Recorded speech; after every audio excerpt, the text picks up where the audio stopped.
আসসালামু আলাইকুম। আমার সামনে যেই লঞ্চটি আছে এটা হচ্ছে এমভি বন্ধন ৫ লঞ্চ, যেটি ঢাকা নুরাইনপুর কালাইয়া রুটে সার্ভিস দিয়ে থাকে। তো আমি এখন এই লঞ্চে উঠে পড়ব আর এই লঞ্চে কি কি রয়েছে তার একটি বিস্তারিত ভিডিও তুলে ধরব। এটা হচ্ছে বন্ধন ৫ লঞ্চের ডেক ও কেবিনে যাওয়ার জন্য গেট, আর এই হচ্ছে লঞ্চের ফ্রন্ট। আর এটা হচ্ছে বন্ধন ৫ লঞ্চের বিশাল বড় ডেক শ্রেণী, এখানে আপনারা যেতে পারবেন ভাড়া ৫০০ টাকা। আর এটা হচ্ছে কেবিন যাত্রীদের উপরে ওঠার সিঁড়ি, দ্বিতীয় তলায় ওঠার জন্য এই হচ্ছে সিঁড়ি। আর বন্ধন ৫ লঞ্চের দ্বিতীয় তলায় যে ফ্রন্ট আমি দেখতে পেলাম যে অনেক বড় ফ্রন্ট, আসলে অনেক বড় রেখেছে লঞ্চটিতে, যার কারণে ভালোই লাগে দেখতে। আর কাঠের একটি ডিজাইন রয়েছে, বেশ মানিয়েছে। বন্ধন ৫-এ কিন্তু সামনে ফ্রন্টে বিশাল স্পেস, তো এখানে বসে যাত্রীরা যেতে পারবেন আর নদীর সৌন্দর্যটা উপভোগ করতে পারবেন।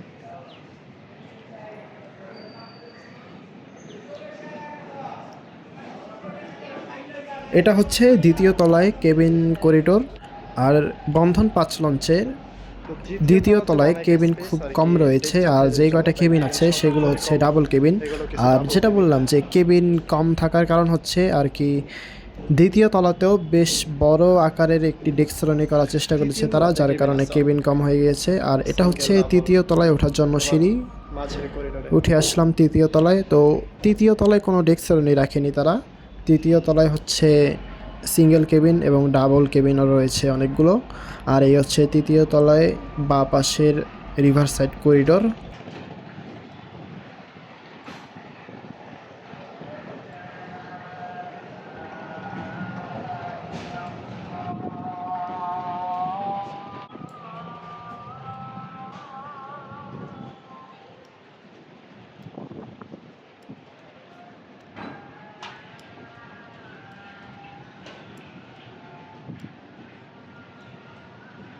এটা হচ্ছে তৃতীয় তলায় ডান পাশের করিডোর। আর এখন চলে যাচ্ছি মাস্টার ব্রিজের সামনে, এই লঞ্চের একদম ফ্রন্টে।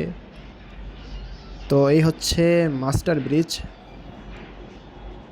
এখান থেকে আসলে ভিউটা খুব ভালো লাগে, যখন রাতের বেলা নদীতে লঞ্চ চলে ভালো লাগে দেখতে এই দৃশ্যগুলো। আর এই হচ্ছে মাস্টার ব্রিজ, এখানে মাস্টার সাহেব লঞ্চ চালিয়ে থাকে। এটা হচ্ছে টেলিগ্রাফ, আর এই হচ্ছে হুইল। তো মাস্টার সাহেবরা এখানে বসে লঞ্চ চালিয়ে থাকে। আর এই বন্ধন ৫ লঞ্চে আমি ছোটোবেলাতে কতবার যে ভ্রমণ করেছি তা হিসাব ছাড়া।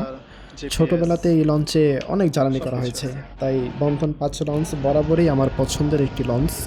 এই ছিল বন্ধন ৫ লঞ্চের আর কি সব কিছু, পুরো ইন্টেরিয়র রিভিউ আপনাদেরকে দিলাম। তো আজকের ভিডিওটি এই পর্যন্তই।